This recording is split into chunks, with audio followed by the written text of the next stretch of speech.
The frames of these pictures was a massive, big, controversial argument between me, my girlfriend, and my dad. Oh. They were right. Yeah. I'm on speaker saying they were right. Okay?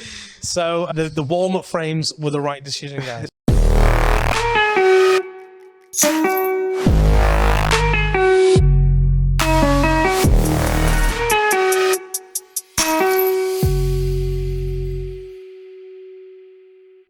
Hello, and welcome back to another episode of Chatzzz.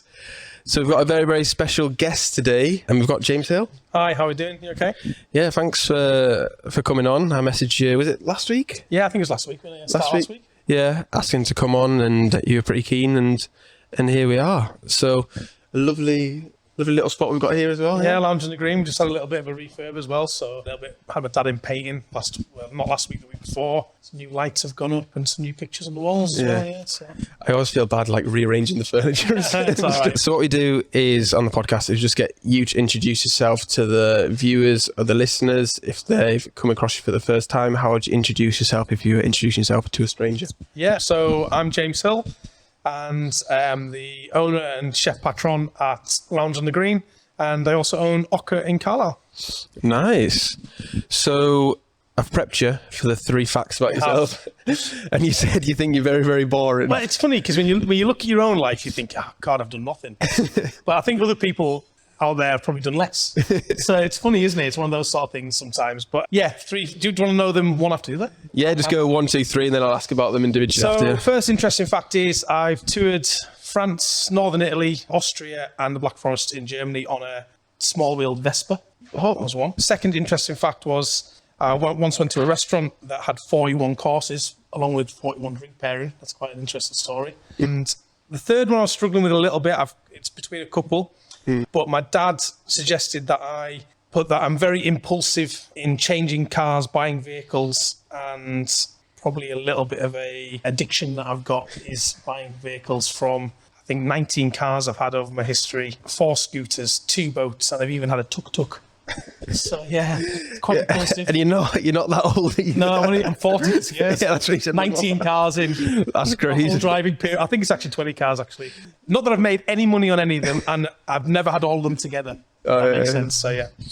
Oh, cool. So we'll go into the first one. You said you were boring. There are 3. Well, I don't know. There's 3 pretty interesting. Boring. So the first one is doing the tour on the Vespa. So I didn't really know what a Vespa was until last year, until I went to Marbella to see my friend, and he said, oh yeah, I've got a Vespa. And I was like, what's a Vespa? Oh, like a motorbike type scooter thing. And I saw it and I was like, oh, that's pretty cool. But how did you manage to tour on that? I had a scooter, I had friends that were looking at touring, a couple of rallies and things out there. And we decided to ride it, you know. The first one I ever did was I bought the scooter in Bristol, and then we went down to Portsmouth, got the ferry over, and we rode all the way down to Northern Italy. And did 2,000 miles in the first 10 days. By the time we got back, he needed his first service in 10 days, which is, very strange for a scooter to do 2,000 miles in one go. And then the second one was to actually a rally in Perugia in Italy. Sounds a random, weird name, but it's a little bit like a little mini Venice. And there was like a Lambretta scooter rally there. So we rode all the way down through France, through the vineyards, on a little small wheel Vespa. It was great. We used to do about 200 miles a day. So it's quite a lot. Your arse is I was going to say like a piece of leather at the end, But it was good fun. And then obviously we went down to this rally, came back up through Austria, went to Hitler's Eagle's Nest on the way back up on that trip, which was fantastic. I'm a bit of a World War II. I'm into a World War II history a little bit as well. So I wanted to stop and see all that Bavaria sort of area. And then came back up through the Black Forest and into France again and back home. Yeah, all on scooters, which is just a great experience. I was going to say, yeah. What made you want to do that in the first place then? One, I like being on 2 wheels. I love being on 2 wheels. I'm not a motorbike freak or anything like that. I'm not a big fan of speed, if I'm honest. Yeah. I don't take any risks. I won't bungee jump. I won't jump out of a plane. Yeah. I won't paraglide. I won't do any of that. But when it comes to me driving a vehicle and things like that, I like all that sort of stuff. I think when you're on 2 wheels, your mind is off everything. So all you're thinking about is you, the scooter, what's going on around you. You can forget about the world. You can forget about everything. And obviously, you see a lot more of things when you're on the road, I suppose, than being in the sky. So, Oh, nice. So then the second one was you worked at a place that did 41. No, I didn't work there. I went for a meal. Oh, went for a meal. It was friends. Obviously, tried to sort of fit in a lot of, with my background in catering and hospitality, I've tried to eat at a lot of Michelin-star restaurants, and that's not me bragging, that's just me trying to invest in myself, I suppose, in the industry I'm in. And, you know, you've got to eat in places as well, not just work in places, to understand what people are doing. One of the restaurants we went to, which was with a little bit of a funny story with it, it was my friend's stag do in Barcelona, and me and his other best man flew out to meet him. It was a restaurant called 41 Degree Experience. The restaurant was owned by a chef called Albert Adrian. Albert Adrian was literally the creative director and head pastry chef at El Bulli, which won Best Restaurant 5 years in a row in the world. Yeah, cool. 3 Michelin stars. His brother, Ferrer Adrian, was the main guy as well there. And then he opened, once El Bulli closed, he opened up this restaurant called 41 Degree Experience, which was literally 41 courses of El Bulli. It was like the nibbles of El Bulli. It was 41 courses, and it was just spectacular. But the funny story behind that restaurant was, it was actually the journey of getting to it, because you had to, literally, they would release 3 months worth of bookings at midnight on a certain date, and it would literally get fully booked within an hour, 3 months. No way. So me and my mate Scott both sat up at midnight, waiting for the booking to be released, and then realised, actually, oh God, we're stupid here. We're an hour behind or an hour ahead, can't remember what it was at the time. And then the bookings got released, and then we went on. There was 3 of us dining in this restaurant. So then when we got on, we realised you could only book for 2s or 4s. So you had to pay the extra 4 if there was like 3 of you. It was like 200 quid a ticket, you know, it wasn't cheap. So it was cheaper for me to speak to my uncle, because we had this little villa for a week for his stag do. Speak to my uncle, see if he was interested in coming to eat in this restaurant. It was cheaper for us to pay for his EasyJet flight to come out for one night to eat in that restaurant than just to pay the £200 ticket. So he came and joined us for one night and flew home. It was great. It was That's so funny. So there's quite a bit of a story about it. And then we had this 41 courses, which was spectacular, probably the best meal I've ever eaten. And then we had all the drinks pairing. And because of mine and Scott's sort of chefing background, catering background, my mate Chan and my uncle weren't sort of like hardened drinkers, probably like we were back then. And they gave up on the drinks pairing, I think, around about 21 courses in. So me and Scott ended up devouring not only our own drinks pairing, but theirs as well. And all I remember after that was my Uncle John, who was probably in the 60s at the time, had a massive wobble on with his feet as we left. Because you've been in this restaurant with just the air in the restaurant, so fresh air hit you. Lovely Barcelona air as well at night. He had a wobble on. We had to carry him into a taxi. And I looked around, and Sham was just flat on the floor. It was brilliant. It was such a good trip. It was brilliant. I'm surprised you can remember that. Yeah, it was such a good trip. So how long did that take then? 41 courses? It was a whole night experience. So literally, we got in there at 7. We probably left at 11. But it was theatrical. It was everything about it. It was like, you know, they bring out a big ice block of nitrogen, and they make things in front of you, and the cocktails were all themed around the menu. And it was a show. It wasn't just a meal. Food, But then I'd say, well, nearly all the dishes were something from El Bulli.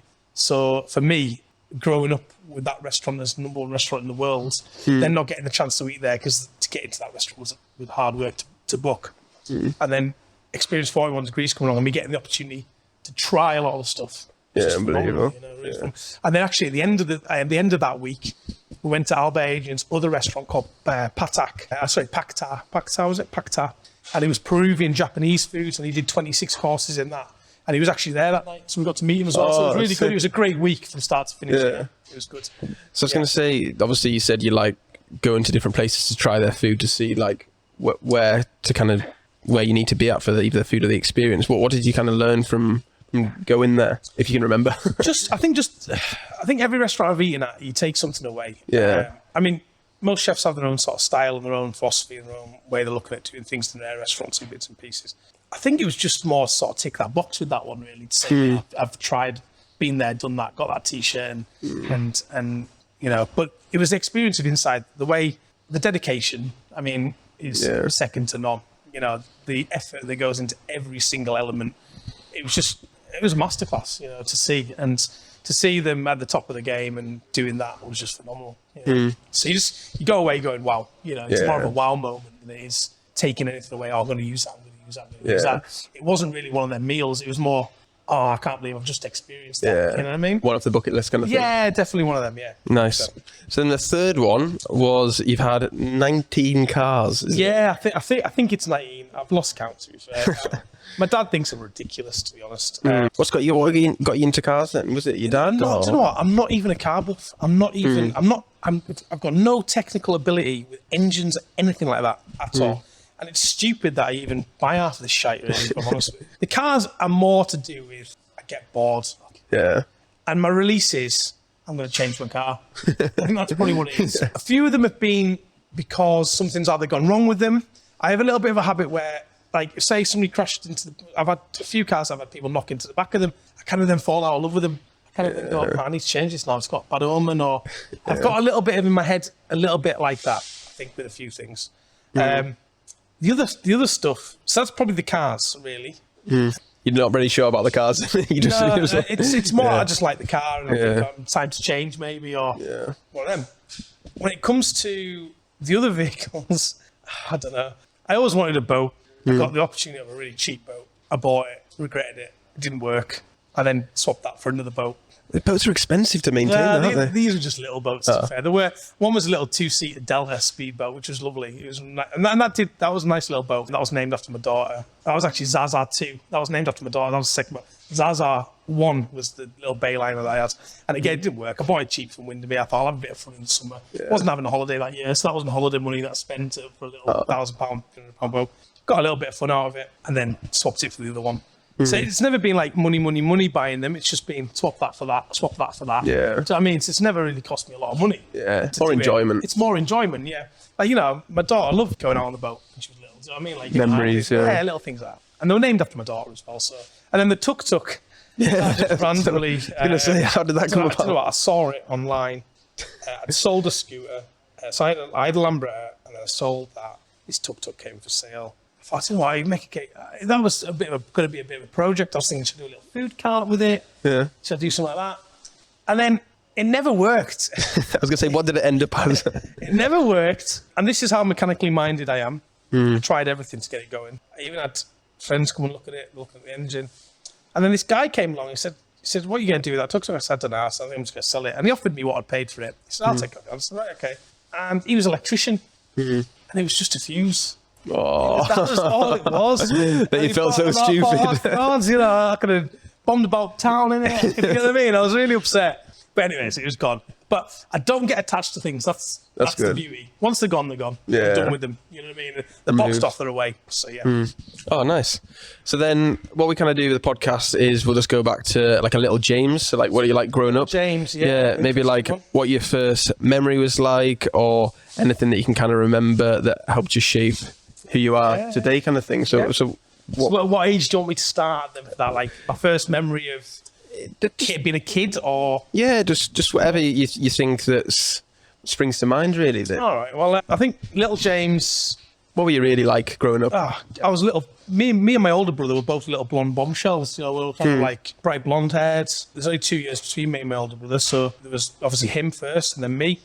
I was a mistake, I believe. I got told. I came from a funny story of me and my older brother telling my younger brother that he was adopted for so many years. And then my mum turned around to me kind of like an angry attitude this one day. So, well, actually, stop telling him you were adopted. You were a bloody mistake. So that was that. Yeah, it was me and my brother for the first sort of 5 years, Daniel. And probably my first memories were just like Christmases and things, really. Christmases were great. There were lots of presents, like you were the kids. Family Christmases. We lived on Brampton Road. Mum and Dad's were together then. And then obviously I went to Stanwix Primary School, had lots of friends there. I don't really know if I was popular or not, but I think I had some good friends at Stanwix. Some I still speak to today. It's funny, my daughter's now at Stanwix, so cool. I see a lot of the lads and lasses who were in my year dropping their kids off. So full circle a little bit on that, which is quite nice. And then when I got to about 9, my mum and dad split up. So that was quite a difficult period. Did you understand what was going on then? Yeah, I think I did. My older brother understood more of what was going on. I think that's when life drastically changed as a kid for me. It's funny because I listened to a few of your other podcasts, obviously, and Matt Raisin made quite a point about divorce, didn't he? Sort of about, mum and dad split up. And it's funny because he mentions in his about how it just seemed the norm at school that parents were divorced. Yeah. To me, it didn't. I think that 8-year different gap or 10-year period between my parents getting divorced and maybe Matt's era of parents getting divorced was so different. I went to school, my mum and dad were splitting up, and nobody's mum and dad was split up. Yeah. I was like the only one in the class. Oh, really? And it was like black sheep. It was like I was having my mum come to school and Yeah, they all knew that mum and dad was splitting up and parents were talking. And it wasn't, that feeling wasn't nice, you know? Yeah. And I think because of that, my older brother took it really, really hard, to a point where it probably caused a bit of a rift probably between me and him for many years, because he was 11, he was now at secondary school, he was becoming his own person, I was still at primary school, I still probably needed mum and dad a lot more than he did, if that makes sense. Yeah. I had a younger brother who was 4.5. He didn't really know anything that was going on, really. So he started living between mum and dad. I was living between mum and dad, 50-50 or, bits and pieces, where Daniel, rightly so, in his own mind, was just stubborn. My mum made a huge mistake in her life, which she wouldn't mind. She's not with us anymore, but she wouldn't mind me saying. And my older brother held her accountable for it for a good 10, 11-year period. He was that little bit older, probably knew a little bit more about what was going on. Yeah. But that isn't any reflection on both my parents, because they were both very, very loving parents. My dad's one of my best friends. My mum, she used to call me a rock right through life. And my mum, was a really good mum. Got on like a house on fire, would argue like cat and dog, But it's funny because like she's not with us anymore, but I'd love a good argument with her. Yeah. Everybody says, if you could just do one more thing with your mum, I'd love a Barney. Because we used to Barney really well, you know what I mean? That's maybe like your love language, isn't it? Yeah. And we'd always make up afterwards. We always knew that was the element of our relationship.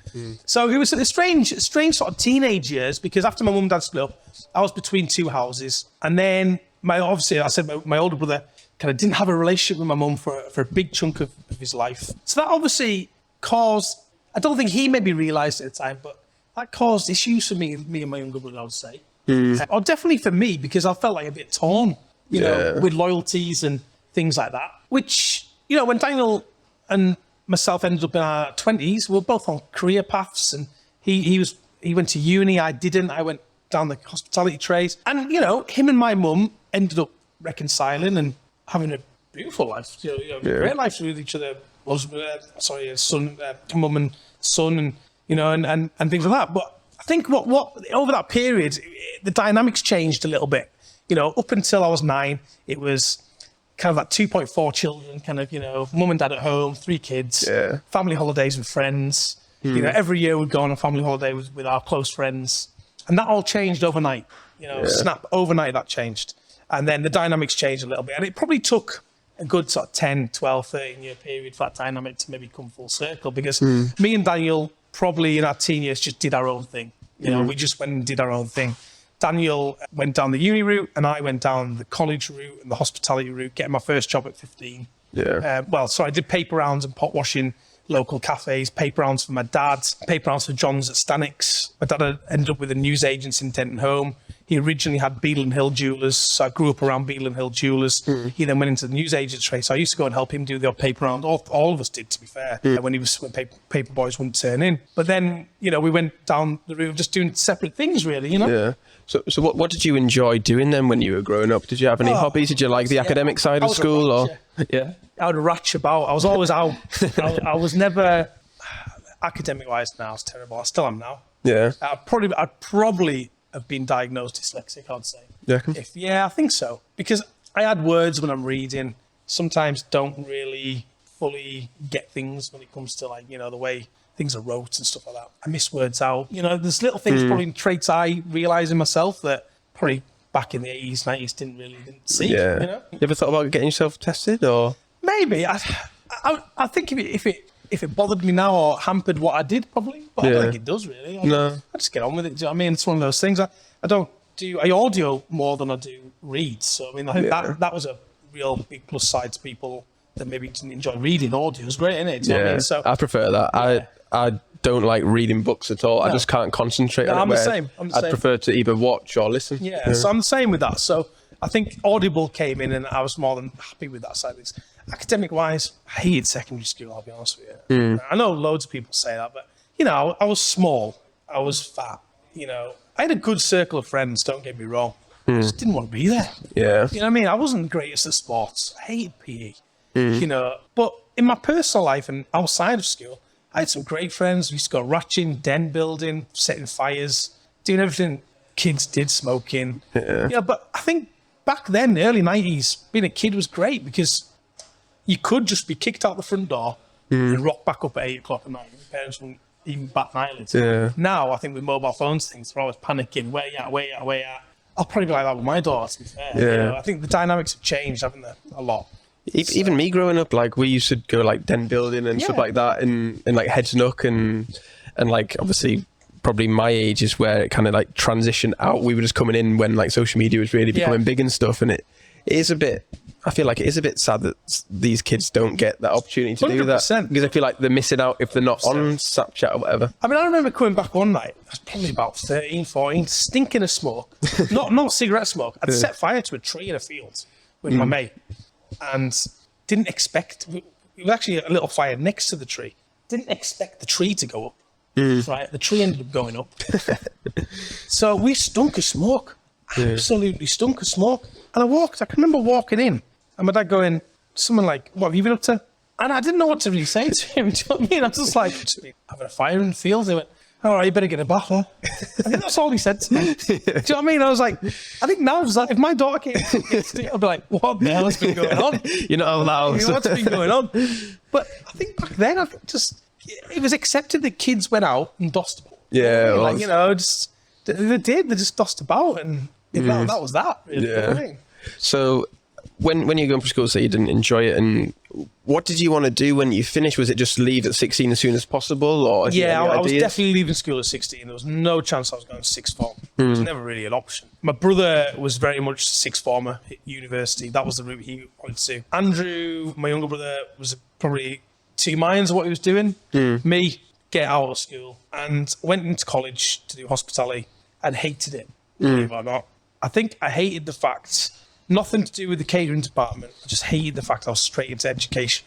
I needed a break.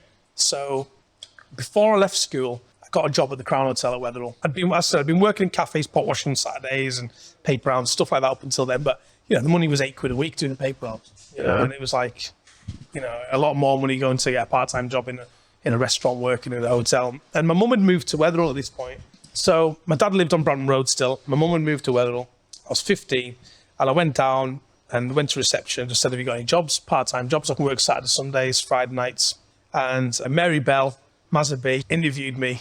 And she said I was that small. I remember this today. She said I was that small.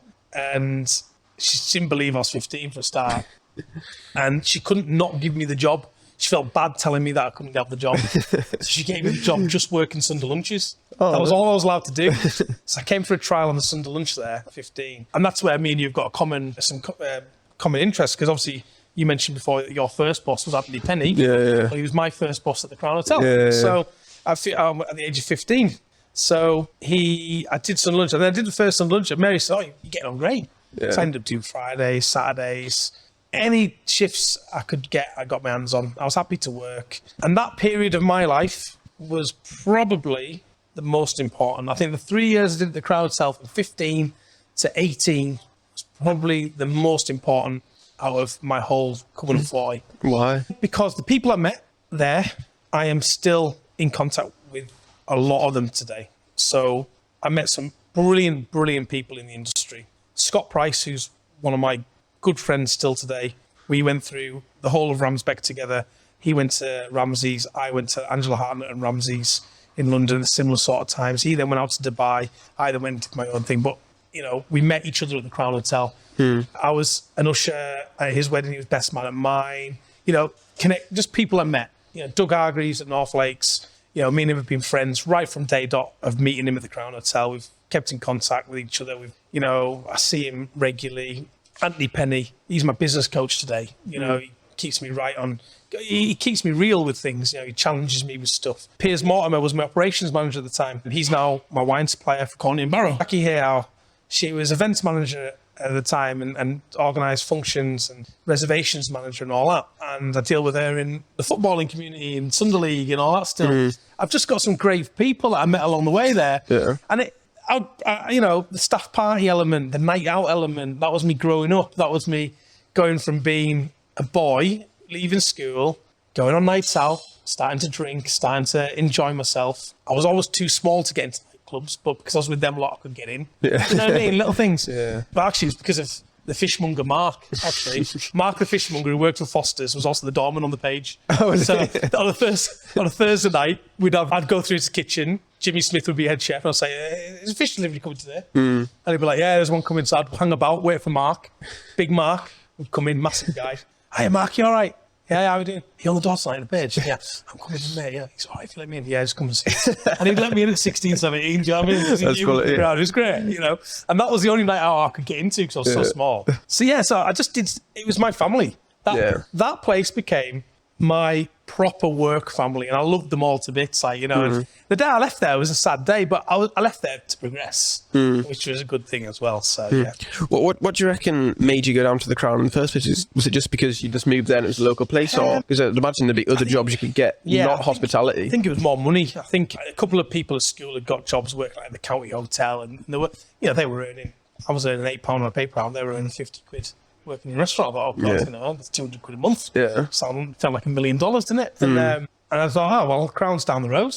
Go knock on that. I think I went to the Cloran as well at the time. There was a hotel called the Cloran, where I just didn't like the vibes, didn't like it in there, so I didn't even go back there. But yeah, I just think I knocked on the door, and that was that. Yeah. I think, like you say, work ethic and is just one of the most important things, isn't it? If you don't have the work ethic in the first place, 100%. You can learn skills, can't you? Yeah. But if you don't have that application, then you're never going to succeed. I actually think when it comes to anything, it's more about application than actually. I think anybody who's got the ability to just give something a go, you may not be any good at it long term wise, but you know, you're probably better than most. You know what I mean? If you've got the ability just to throw yourself in and give something a try. And it's work ethic, isn't it? I mean, I was very, very lucky that I grew up in a family which was mostly self-employed people, I think. You know, my gran run business that had Joe Dent's removal firm right through the 60s, 70s and 80s. My uncles are all been self-employed. My dad's always been self-employed. Granddad on the other side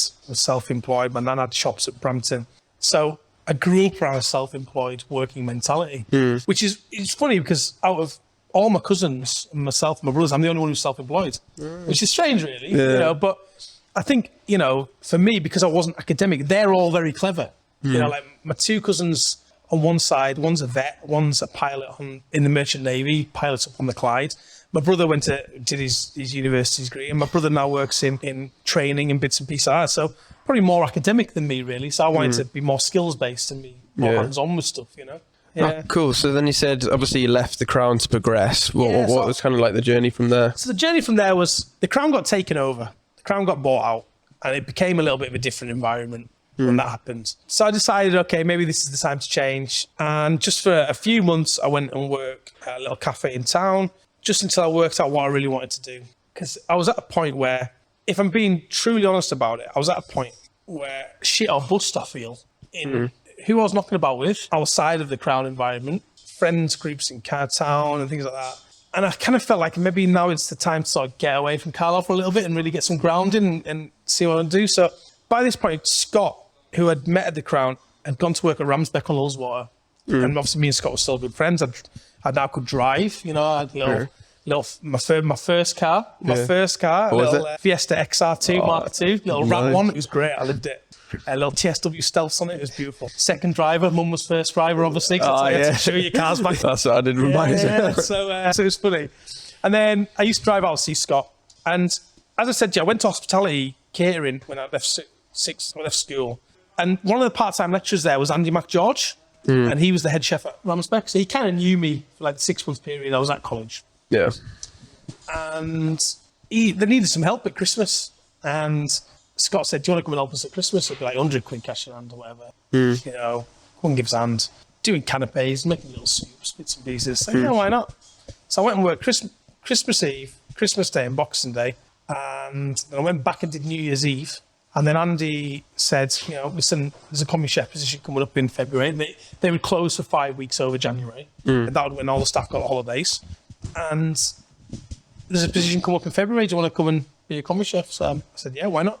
So went straight in, 3 rows at a restaurant, 3 rows at a hotel. And that's when I then went back to college. So Andy was still part-time at college. And Andy Stacey, who knew me, who was the head lecturer at college, said, listen, why don't you come back 1 day a week? Yeah. We'll get you through college. And best thing I did. Best thing I did. 100%. So, yeah. what was the difference then going to college then? Second time round. Yeah. I'd got out of my system for a couple of years. Yeah. Not just partying, because that still happens. I just felt like I'd got the academic side out. That was gone now. So now I'm going to go to college. I'm really going to concentrate on what I want to be.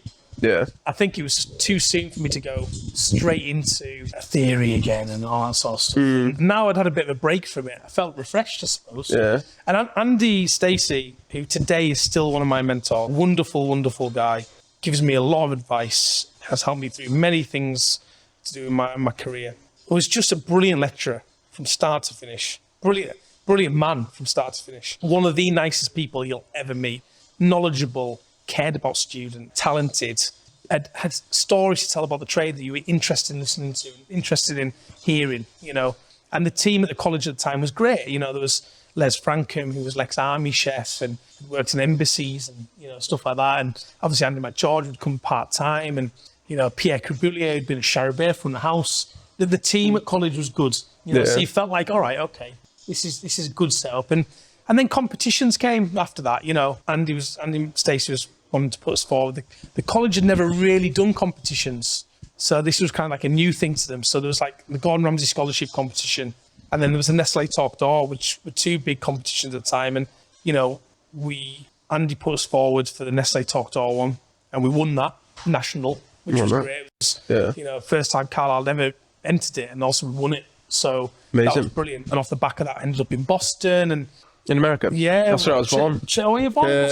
Yeah, lovely. We ended up going to Providence, Rhode Island. We ended up in Boston.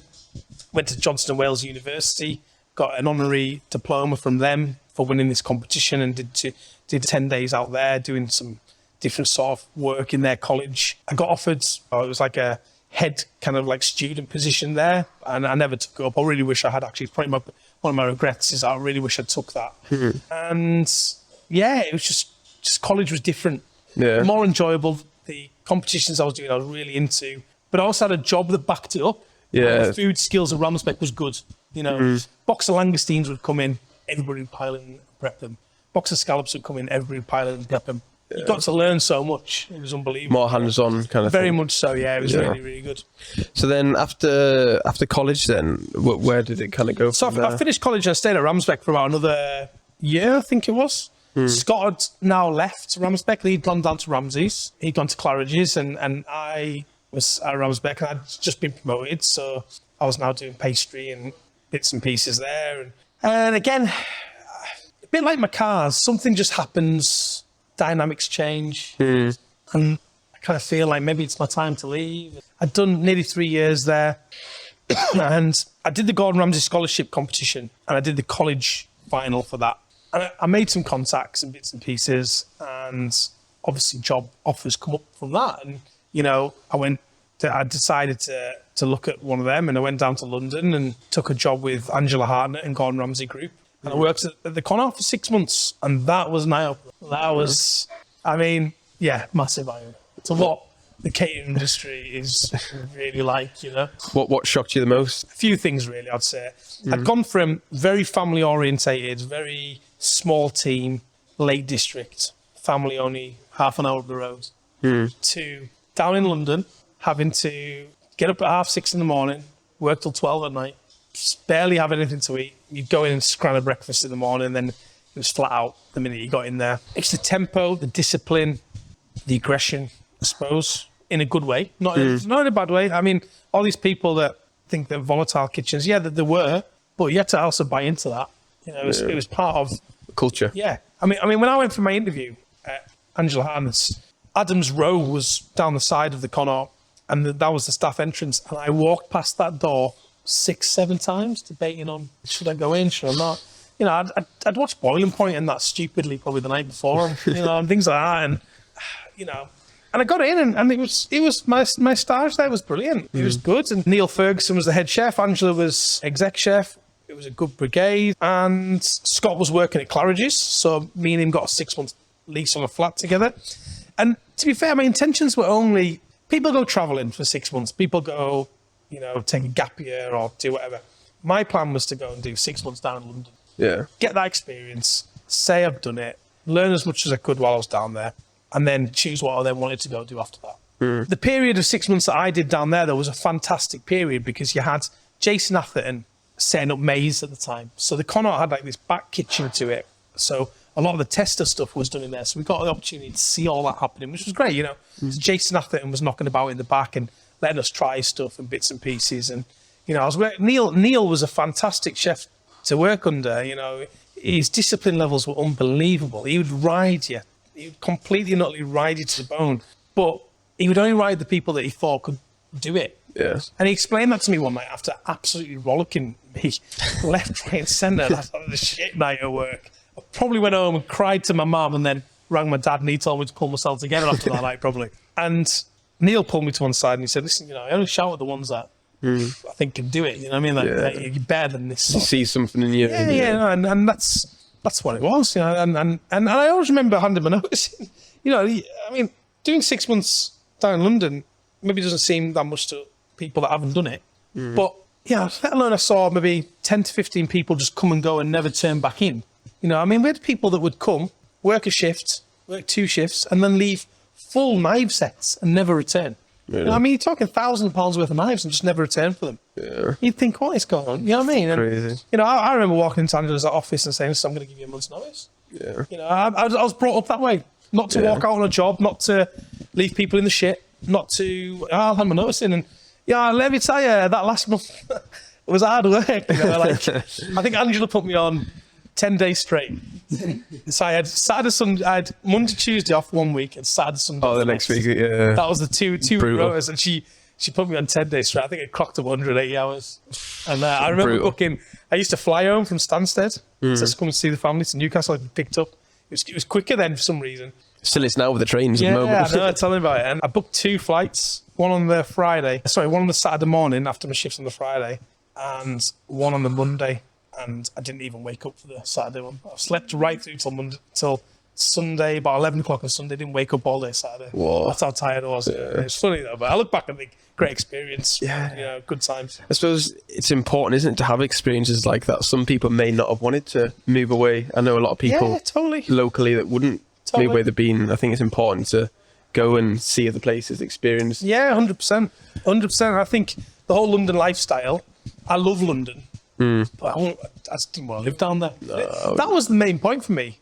It was more the London side of things. I just didn't enjoy London. Yeah. I think where my flat was and bits and pieces, but I think also the trade I was doing didn't give you much opportunity to enjoy London. My girlfriend Holly's been living in London since April up until October, and I've been down and visited her where she was living in Peckham, and absolutely loved it. Loved the Peckham scene. Loved all the nightlife that was down there. But when you're teaching Monday to Friday and you've got weekends off to enjoy that, London's great. Yeah. But when you're working every day, 18-hour days, sleeping your days off, you don't see the benefits of living in London. You know what I mean? And that's the difference. So what was next then after you finished there? So then I had any notice? Did you have any ideas of what? I knew I was going to move back up north. And I looked at a few things. How old were you then now? 22 maybe? Yeah. 22 now, yeah. A few options. I went for an interview at Masham Hall in Yorkshire. I was interested in that job. Appleby Manor, I went for an interview there. Terrible interview. Didn't want to work there after that. Head chef at the time was not great. There, I did an stage there. She just made me feel really awkward the minute I walked in. I don't know why. Yeah. And then I had a few options on the table, but I think by this point I'd done 4 years at quite a high level. You know, I'd worked, and I just felt, you know what? I want to go learn the business side of maybe a restaurant or a hotel or that side of things. So kind of went back to the company I'd worked for at the Crown, Shire Hotels at the time. Spoke to Mike Haddo, the exec chef there, I was still good friends with. Great guy. And I was on the way back from Appleby Manor. He was based at North Lakes. And he said, I rang Doug Hargreaves, who you also know. And I said, I've just had this interview at Appleby Manor. I don't know what I'm going to do now. It's really put me off kind of, the whole... that side of things and that. And he said, Mike wants you to pop in on the way back. So I did. I popped in on the way back, had a chat with Mike. He said, listen, there's a job coming up in Leeds. Are you interested in it? Do you want to go and see the head chef at Thorpe Park Hotel in Colton, Leeds? It's our flagship hotel. I think you'll enjoy it out there. Senior position in the kitchen. Are you interested? I said, you know what? I'll go through. I'll stay a night. Put up in the hotel. Have dinner there. And it's funny because this is where this point in my life is where me and my older brother probably connected again. So what then happened was my brother had been at uni for best part of 3 years, and then he got a job with Next. So my brother's worked for Next. He's worked his way through Next, and he was now like assistant store manager with Next. And I didn't tell him that I was going for an interview at this hotel. And then I came out. Why didn't you tell him? I don't know. I just don't think we were that close to the time. Yeah, I don't know about close. I just don't think we just didn't just used to ring each other up on a daily basis or anything. It was just more, he was doing his thing, I was doing mine. Yeah. And it's funny because this one day, I left the interview, came out, I thought, Daniel lives around here. You know what I mean? Probably going to see him. So I rang him up and I said, how are we doing? You all right? Yeah, no, but... So I've just been for an interview with a hotel at Colton. When I work at Colton. I went, what? And he went, yeah, I work at Colton. I knew he worked for Next. Just, you know, and at the time, by the way, I mean, this sounds like we had no interest in each other's careers. We did, because he drove down to Ramsey's for a meal with my dad. And we were in touch, don't get me wrong. Like, it's not like we weren't contacting each other. Because he came for a meal at Ramsey's with my dad and everything. But I didn't know where he worked as in Next, because Next had this big sort of like bang, bang, bang, bang of opening stores left, right, and centre. And he worked in a lot of them. You know what I mean? Like, he was sort of menswear in one, and then he was like assistant manager in another. So he said, oh, my Next is in Colin. And I was like, right, okay. And literally where the staff house was for the hotel was just behind his Next. Oh, no. So I ended up having 2 years in Leeds, went to work there. Me and Daniel kind of got our relationship back, because he'd met Claire, and I used to go for Sunday lunch around at their house and, you know, bits and pieces. They lived at Clecky, which was about 20 minutes away. And that was where me and him sort of probably got our relationship back together really a little bit, you know what I mean? And then, you know, became brothers again and a bit more. We'd done our own thing for maybe a good sort of 5-6 year period. Yeah, that was sort of like a new sort of era a little bit. So it was good. Yeah, it was good. It's funny how things work out, isn't it? Just a phone call and then 100%, yeah. So then how did it come about then after you sort of parked to setting up on your own? Did you always wanted to have your own business? Or what was the thought? I did 2.5 years again at Thorpe Park. So I've always sort of done, the only stint I hadn't done a good sort of stint at was the Ramsey. I did 6 months, but that was my plan. That was intense, though, wasn't it? Yeah, that was like, you know... No life, just work. It felt longer. You know what I mean? Hours you put in, it was. Yeah. So, you know, where Scott did 5 years. I mean, I don't know how he did it. You know what I mean? But he did 5 years. Yeah. I think, for me, it got to a point where I was like, right, okay. Me and my girlfriend in Carlisle kind of split up, because I was now living in Leeds and things. I was looking at some restaurants. I went for some job interviews around the Leeds area. I thought, I'm going to stay around here. This is where I'm going to make my life. This is where I'm going to be. Leeds is a brilliant city. Yeah, it's cool. Yeah, I used to go, fantastic. No, that was Mates went to uni there. Yeah, that was before the Trinity Centre was all there. And everything. It was the call exchange and all that was brilliant. So I loved Leeds. And I made some brilliant friends. Like, some of my best mates are in Leeds from working at that hotel. And I was going to sort of, you know, look at that. And then my dad rang me one day and said, there's a little cafe came off for sale. I was like, all right. He said, I know you're looking for somewhere around the Leeds area, but consider it. What do you think? And it's funny because my dad, deep down, had always wanted a restaurant. He looked at a restaurant back in the day. I think it was called Park Foot or something like that, up at Colbeck. It was up for sale. And he always fancied a restaurant. I think my dad always fancied himself as a bit of a maitre d' sort of thing. Yeah. And he'd always fancied a restaurant. So we looked at that, and, you know, he came along and we looked at it. I went, yeah, all right, well, let's try and do something. And that was the first Bijou restaurant that came along. That was in 2007. And it didn't really do very well. It was, you know, I was trying to do like fine dining, cafe through the day, fine dining food at night time. It was a bit confusing for everybody, really. Carlisle wasn't ready for it. Everybody just wanted food stacked high. You know, there wasn't many restaurants in Carlisle at the time. I mean, compared to what there is now, there was very little. I mean, down that bottom ends, I mean, it was where Ocker was. Where Ocker is now is where the first Bijou was. So there was nothing around there. That wasn't a restaurant in all there. There was no Martos, none of all that. Yeah, that was it. What was it like opening in the first place then? Was it scary? Were you excited? It was exciting. I think I thought I knew everything. So that was probably the hardest part. Yeah. How old were you then? 24. I mean, it's funny because on one of your other podcasts, I think Jake, who now owns a restaurant, says, you know, he thinks people think he's too young to own a restaurant. But if I was 24, I don't think that really matters. No. You're not driving things. Why does it matter? You know, it's not an issue. And as well, you'd like to think that, say, if you're like 26, you know more than you did at 24, wouldn't you? Yeah. If you don't, then you're doing something wrong. You learn along the way. So, you know, I made a lot of mistakes, and it just didn't work. That restaurant just didn't work. And then it got to the point where Beadle and Hill were on the corner where the old bank is now. And they were moving out of that premises and moving into a smaller one. They were downsizing a little bit. And yeah, so literally, little Bijou was in the Carlisle's core, and it didn't really work. It didn't really have its identity. It was doing a bit of everything really, and I wasn't really happy in it, to be fair, and kind of was beginning to fall out of what I really wanted to be. And but that was tough, wasn't it? Like the first thing that you have, and you want it to work so much as well, and then you just letting it go is probably the best thing, isn't it? But at the time, it's probably the end of the world. And the reason why it wasn't working was, which I'm probably going to contradict myself later, because it was to do with how many people could fit in.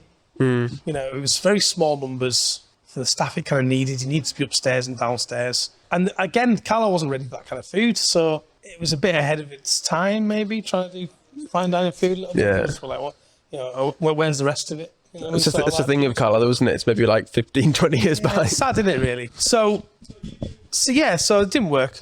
And then what happened was, landlords approached me. Beadle & Hill wasn't, the old Beadle & Hill site in the corner where the old bank was, didn't suit retail. But the unit we were in possibly did suit retail. So we did an exchange of premises. And we kitted that out as Bijou Brasserie and went down more of a brasserie route. Okay. Which was more, it was enjoyable. I had a good team. Matt had started with me in the old Bijou. He was working with me there. And then Matt left to go to another premises across the road.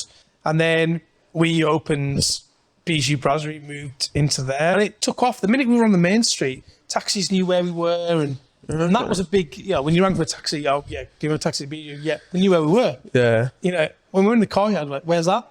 Every single time. So I think that made a difference. It's been more visible.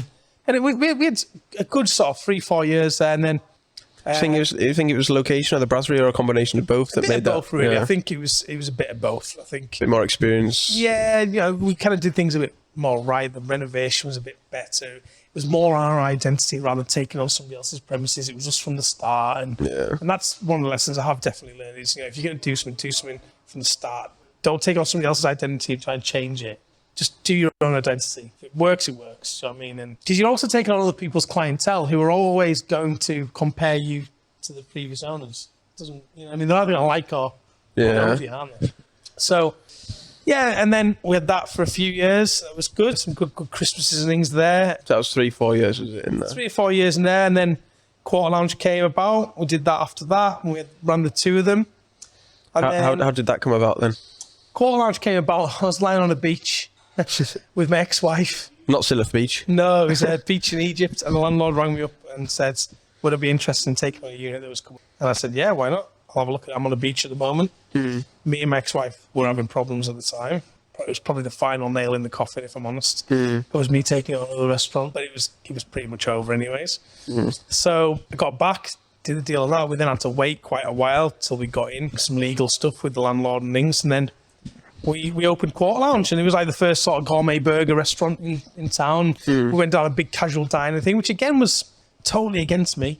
You know, really wasn't what I wanted to do, but enjoyed it. It was a good social life in there, and Christmas Eve was always brilliant. You know, everybody piling on Christmas Eve. Yeah. Christmas drinks with the window cleaner would come around with a big bag of booze and we'd all do shots, and it was brilliant.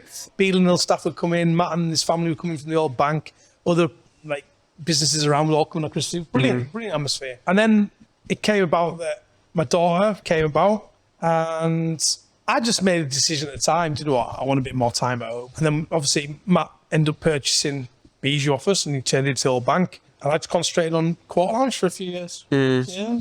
What was the thought process going into Quarter Lounge then? Because like you say, it must have been hard for you going into more of a casual setting. So I didn't work in the kitchen at all there. I worked in the bar. So I went more front of house for a while because I'd originally started off in front of house at the Crown Hotel. And on things. Going back to your roots. So I was more than comfortable with it. And I went on the bar, I had a laugh. I was also now going through a divorce. So I wanted to be seen more. You know, I wanted to get myself out there more. Face of the business as well, I suppose. Yeah, and obviously I wanted to meet people because I'd been in the kitchen for so long. I wanted some maybe new circle of friends or new people to meet and more of a social life going forward. So that was important. And then obviously I met Sarah's mum. She came along. That relationship didn't work. And then I ended up with a daughter in my life who is the love of my life. She was a miracle baby with me, and I decided, you know what, I want to be a dad. And so that's where I just thought, I'm just going to concentrate just on Quarter Lounge and have the time with my daughter. And that's when I sold Bijou to Matt. And I don't regret that decision at all. It was a great move for me. I think it was a good move for Matt. I think it worked for both of us. He's obviously thrived since then with that business. And, and Quarter Lounge allowed me just to concentrate on one business, which thrived at the time, and allowed me to go on to do other things, as well. So, yeah. So just say pre your daughter, then it was hard to find that work-life balance. 100%. The amount of weddings, christenings, things that I would say no to. Really? I just couldn't do it. Yeah. I think that's probably one of the reasons why my marriage broke down as well. Was there's a lot of things I had to say no to that she wanted to say yes to. And I don't think she quite understood that. Sam's a lovely person, my ex-wife, and she's got little things now, which is great, and I'm happy for her. And but I think at the time, probably both of us didn't realise what we were getting into. And I think I probably rushed marriage a little bit as well on the time. It seemed to be what everybody was doing, so I thought maybe I should have put a little bit more thought into it. And along with the career and the trade I was in as well. Long hours. I was very selfish with that. I put that first over everything, which is my downfall in my marriage probably as well. Yeah. We just became two different people with a lot of things. So yeah, very much so. So that's the thing. Like even me and my girlfriend were like in our first year still, but I really enjoy like working, like say, but not as long as hours as you, but working into the evenings and stuff. And it's just for me trying to find that balance with her as well. Isn't it? Yeah, it's hard to say to stop in it. And it's not like I'm not wanting to spend time with it. I've just got like a focus and a drive to do that. And hopefully in the future, like reap the rewards and stuff like that. That's you always think that if I do this, it's going to lead to better things. I think and I think it's hard sometimes to get. You've got your mindset there. You've got your head there. But trying to get other people to see that is the hard part. They'll never know what's in there. And unless you're playing Pictionary or something, trying to act it out to them, it's very hard for people to understand. Yeah. Even like say when we're sat on the sofa in the evening or something, like we'll just be on the phone or watching TV, and I'm thinking of what I need to do tomorrow and stuff. I'm like, let's go on my laptop a second, and then she's like, oh, for God's sake. Yeah. But so it's like you say, your switch was having your daughter and thinking, right, my main priority is life changes when you have kids. And it does, and that doesn't mean I couldn't have run 2 restaurants. I just think, do you know what? I could have run 2 restaurants if the dynamic of my relationship at the time when having a daughter was right. Yeah. Okay. So, for instance, the relationship I'm now in, if I was to have a kid in that relationship, that dynamic of me and Holly, children, would work with us running restaurants. Because I've got a woman in my life now who is as hard at working as me. And she understands. She's from a similar sort of background to me. Family have all been self-employed, hard working. She's down working for her brother today. You know what I mean? She throws herself into things. Yeah, it's important. So it's important. And do you know what? There's a little saying my gran, was it my gran? I can't remember. I'm sure it was my Nana Hill said to me, behind every hardworking man, there's a hardworking woman. Yeah. And it's true, very much true. You need that dynamic to kind of be able to succeed, and for you to succeed in yourself. If you're in a relationship, you need the person behind you to also be wanting to have that drive and succeed and to push it into elements of your life you maybe also don't want pushed into. So yeah. No, that's a very valid point, I think. So then Quarter Lounge and your daughter, so then what came after that? And then this place came after that. So what then happened was, obviously I was living in the village now, back here. My family grew up in this village. My grandparents were from here, my mum was from here. I went to school here, I went to nursery here, and went to primary in Stanwix. So this area was very much close to my heart, and this place was a little furniture shop. It'd been a guitar studio, furniture shop, it'd been a wedding shop, it'd been all kinds.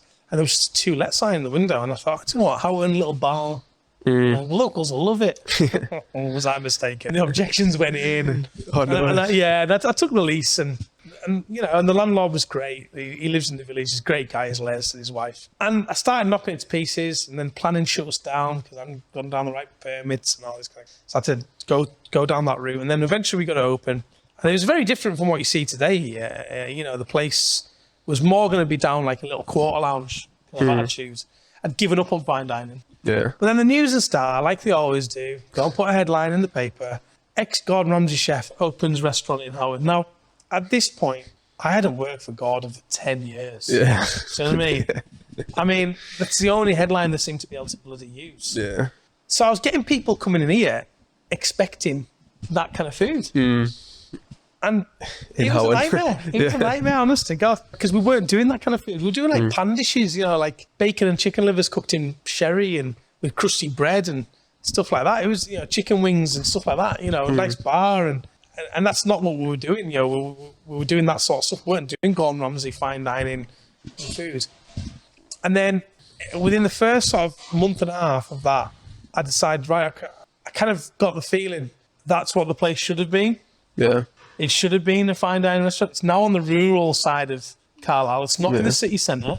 It's a destination where you're going to have to drive to. Yeah. You're not... No footfall, really. No footfall, so you're relying on people booking. The dynamics are very different from being in town, because in town, you go for a meal, you usually end up going out.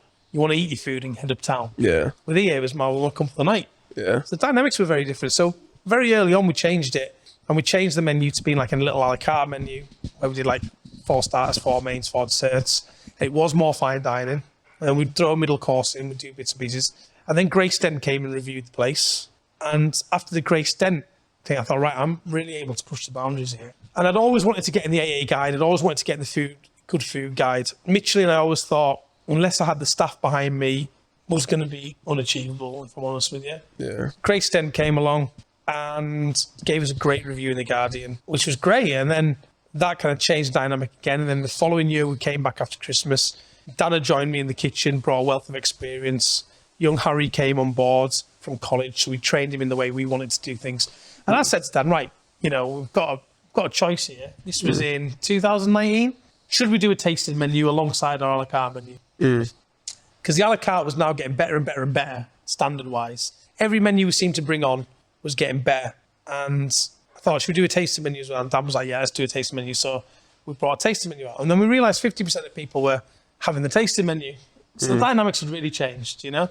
Where if I'd done that in Bijou back in the day, No chance. no chance. It would have took too long to eat the meal for a start. People would have been complaining that they were in the restaurant and everything was taking forever, and so they wanted to get away, they had plans elsewhere. And so, where here, it wasn't like that. And then COVID hit. But at the same time, my mum was diagnosed with pancreatic cancer.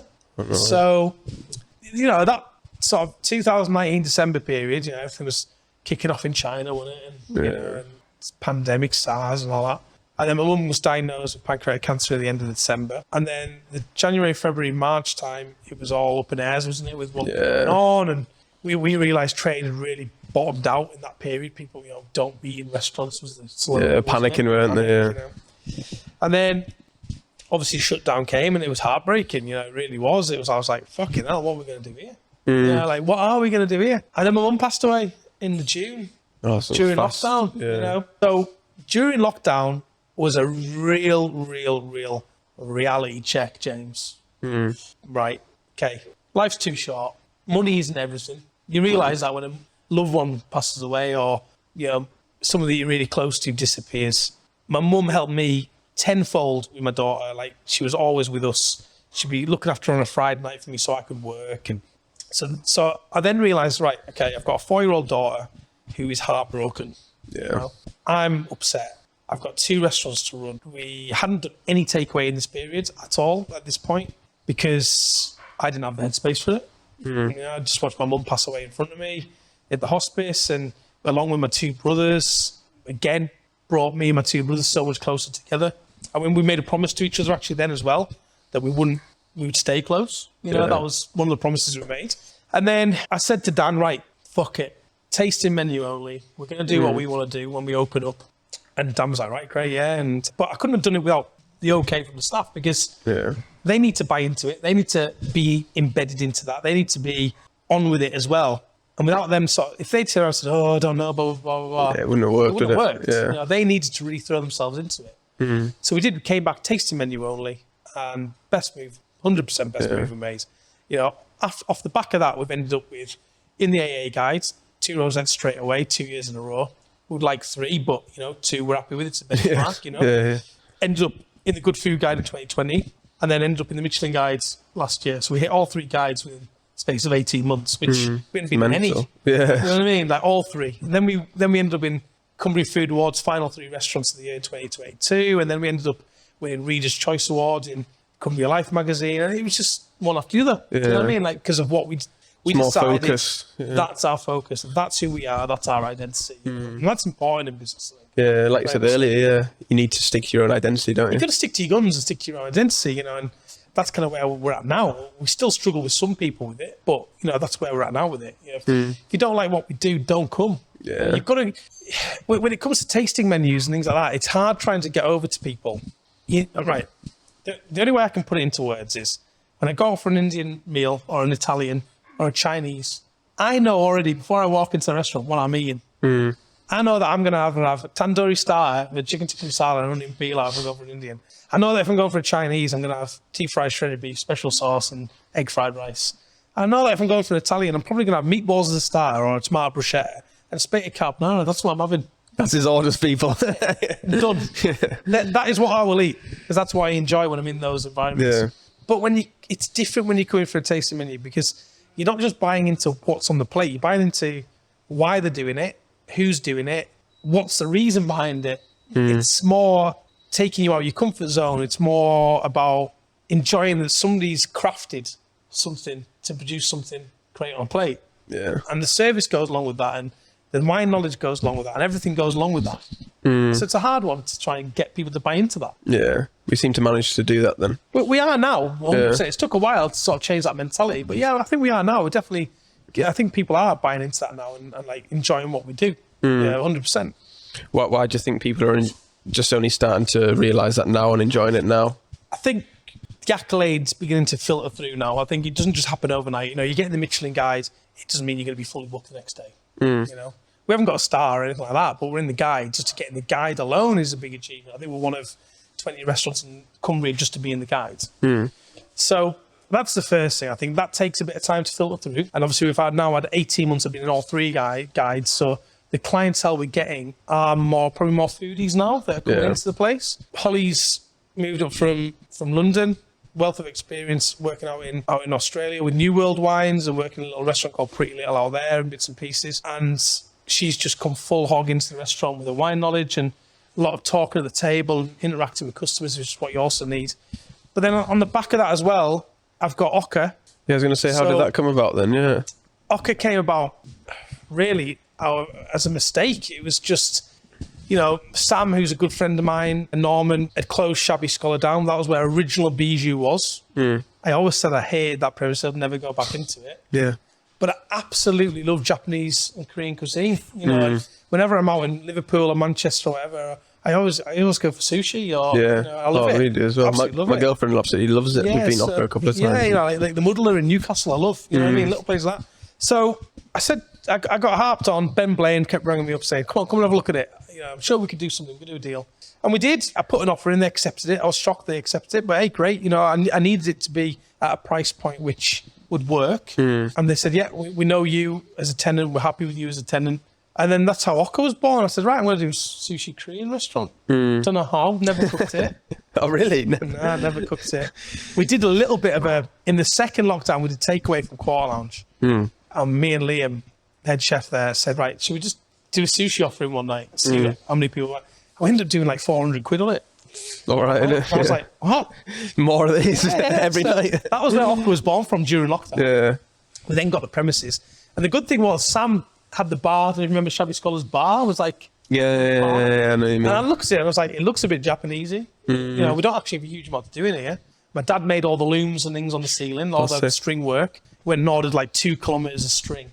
Phenomenal amount. We've still got bucket loads sitting everywhere. A lot of string. We renovated the place in a look that we wanted. It's very street foody, but kitchens downstairs, which is what a lot of Japanese kitchens are. And, you know, me and Liam will learn how to cook that food. You know, and we spent maybe 4 months just trying stuff out before we even opened the place to make sure it was kind of right. And really happy with it. It's going, you know, Yvita, who's like my right-hand workwoman, also one of my very, very good friends. She runs that restaurant for me. Liam left. He worked for me about 4 years ago, left and has come back. Again, really good pal of mine. And the team I've now got between both places, because obviously we haven't got Quarter Lounge anymore. Yeah. We gave that up in October. The team I've now got is probably the best team I've had from start to finish. In staffing, ability, loyalty, love them all to pieces. Obviously, Holly's my girlfriend as well, so we have that rapport, bouncing off each other, food and wine as well. Team in the kitchen here, fantastic. Liam runs the show down there, fantastic. And Yvita, I couldn't live without her. So, you know, the team I've got are just fantastic. Yeah. Is that what allows you to have both places now and still have that 100%. work-life balance? 100%, because I actually don't work in Ocker.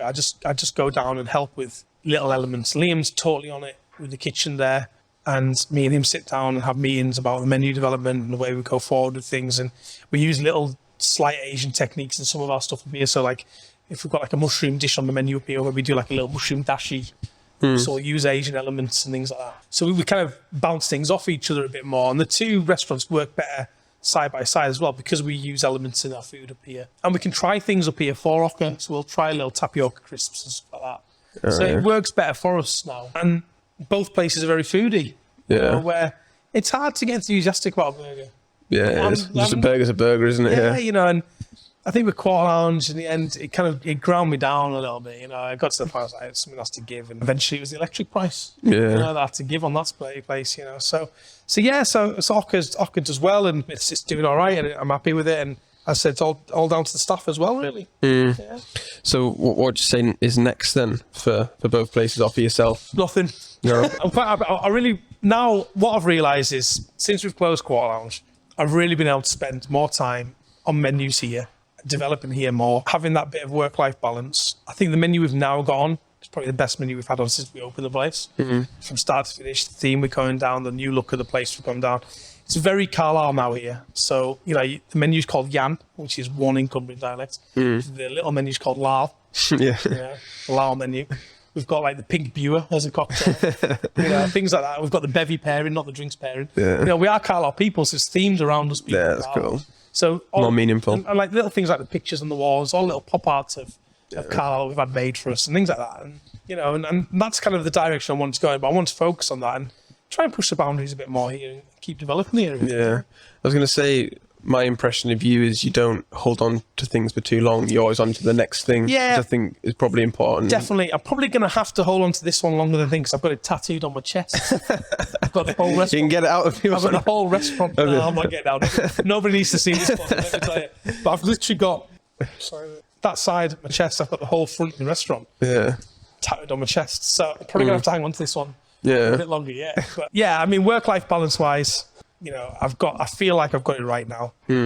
Relationship wise, I feel like I've got it right now. So maybe just consolidation for a bit. We need a bit of cruise control. Yeah, maybe. I was going to say, last thing before we go into the mistakes and stuff, what do you think has allowed you to just go on to the next thing? Because a lot of people would maybe just think, oh, this hasn't worked, and then maybe give up. Whereas you think, all right, I've learned that, I'm going to go into the next thing, I'm going to change, adapt, and move forward. I think because my dad's one of them. 100%. My dad has been a fantastic business partner. Dad, when it comes to me within business especially, he's negative, which I always piss and moan at me about, but actually it's probably what I need. Yeah. You know, because I am just like, we can do everything. And he's like, whoa, hang on a minute. You know, what about this, isn't it? Pessimistic. Do you think, what about this? What about that? And he's probably right at times. I need that kind of, and I get frustrated. Oh, Dad, stop being like this, blah, blah, blah. But I probably need that. Times to sit back and think about things. You don't want someone who's always like, oh yeah, you can smash it, exactly you can do that. I mean, you need somebody that bounces back off you. You know, just, it's a bit of a brick wall at times. Even picking the paint colour in here was pissing and moaning about. But in the end, he went, no, right decision. But I maybe needed that thing just to look at other ones. Yeah. Do you know what I mean? It's, the frames of these pictures was a massive, big, controversial argument between me, my girlfriend, and my dad. Oh. They were right. Yeah. I'm on speaker saying they were right. Okay. So the walnut frames were the right decision, guys. So I don't know what was the question? What makes me keep going? What kind of thing? Just like what makes you be able to not hold on to things for too long and then learn, move on, adapt to the next thing, and keep on going rather than just giving up? Because I don't think you learn anything by giving up. I really don't. I don't think you learn anything. I'd rather be bankrupt and broke and have tried everything than have done nothing. Yeah, because I think if you're bankrupt and broke, you've still got the skills and the drive to make the money again. It's like if I go bust, which, hey, could happen to anybody, right? If I end up tits up with all three of the restaurants, obviously Quarter Lounge is gone, so I've got two others. If I know that I can apply my skill set in somebody else's business, I know I can go get a head chef's job somewhere else, probably earn more money than what I'm probably earning running my own business. Wouldn't have the freedom and wouldn't have maybe as much of that side of things. But I could walk into probably a good job and apply my skill set for somebody else's business 100%. Would I have that skill set if I hadn't tried and failed at times? Probably not. Yeah. Because life's about learning, isn't it? It's not about just sort of giving up and not learning those mistakes that you make. I think you've got to make mistakes. You've got to also keep pushing yourself and learning new things. You've got to be adaptable as well. Yeah. I mean, like, Dan, right, so little example. When I used to make a puree, a Slayer puree at Ramsey, it was very, very French way to make a puree. Butter, cream, Slayer, onions, sweat it all down, put the cream, butter, and blend it so it was smooth. Keep putting butter in so it was smooth. But when you put it on the plate, you had to put it on the plate and then get it to the table because the puree would then start to run, because the moisture would come out of the puree. When Dan arrives, he was like, why don't you just put a bit of Zanny in that? And I was like, what's Zanny? It's like, it's like a stabilizer. It's what we use. This and that. What's this? Do you know what I mean? It's sorcery. Yeah.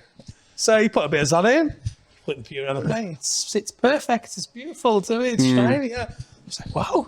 So I was like, what more can we get in, So it's all about learning. Yeah. You know what I mean? You've got to keep... And the good thing about me being 40 is a lot of the classical stuff, they probably haven't been brought up on. They've been brought up on a lot of modern stuff. So, like, Harry being 20, 21, as can't remember. Dan being, in his late 20s. They bring a lot of new stuff to the table, where I then bring a lot of like classical stuff. And I also train myself on new stuff as well, eat out a lot and see new things. But the blend of what we've got is great.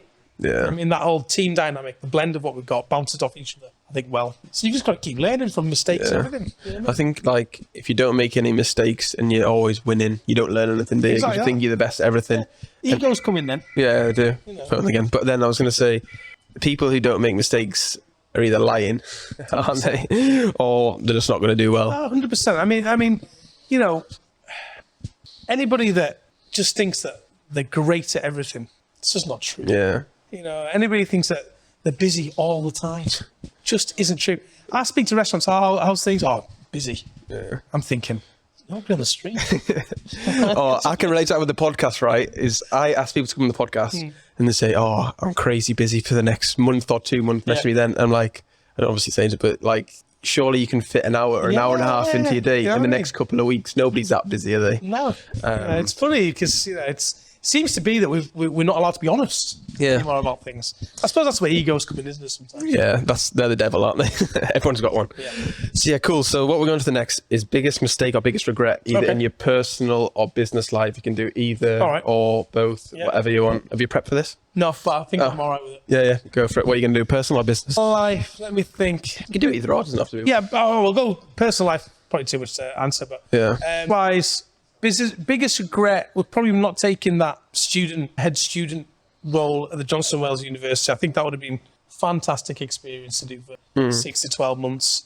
And also, probably not my most nicest moment in business was probably closing Quarter Lounge. The way that kind of business went in the end wasn't a nice feeling. And I knew I was going to have problems for a while to sort out and things like that. It still isn't a nice feeling. It's still raw with me. So those two things probably are there.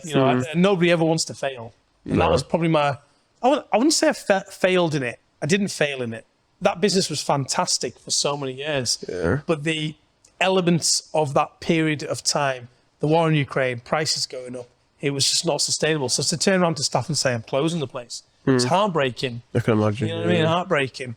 And it was my daughter's favourite place. So I also upset her at the same time. She couldn't get her chicken strips and chips anymore. And, so Oka have to cook them now. Japanese. So, they're probably the two things. I was going to say, my mum and dad have always told me you only regret the things you don't do, like you say, if you're not taking that definitely. scholarship I wish I'd taken that scholarship. But you still wouldn't be where you are today without... I wouldn't be. I mean, I still got the chance to go there. I just think it would have been a great experience. But again, then, I've travelled in different experiences, like the Europe thing. Yeah. I've been out to Dubai. I've done a lot of Italy. I've done a lot of Europe. So I've had other experiences probably because of that. But I just look back and think, I wonder what that would have been like maybe. Probably that, I'd say. Oh, nice. So that's pretty much it for the podcast. Cool. All right for you? Yeah, really good. Do you want to plug whatever you want to plug? This place, Oka? Yeah, obviously we've got Lounge on the Green, we've got Oka, both of them online. Menus sort of get changed every quarter at Lounge on the Green. Obviously we update the menu regularly at Oka, so new things going on to try all the time. So yeah. Social media handles? Social media, okacarlisle.co.uk and loungeonthegreen.co.uk on Instagram. Perfect. Right. Well, thank you very much, everyone, for watching and listening. If you watch on YouTube, make sure to like the video, subscribe, leave any comments to James. And then if you're listening on Spotify or Apple, make sure to follow the podcast and leave a 5-star review. And thanks for being on. Cheers. Thanks a lot. Bye, bye, bye, bye, bye, bye.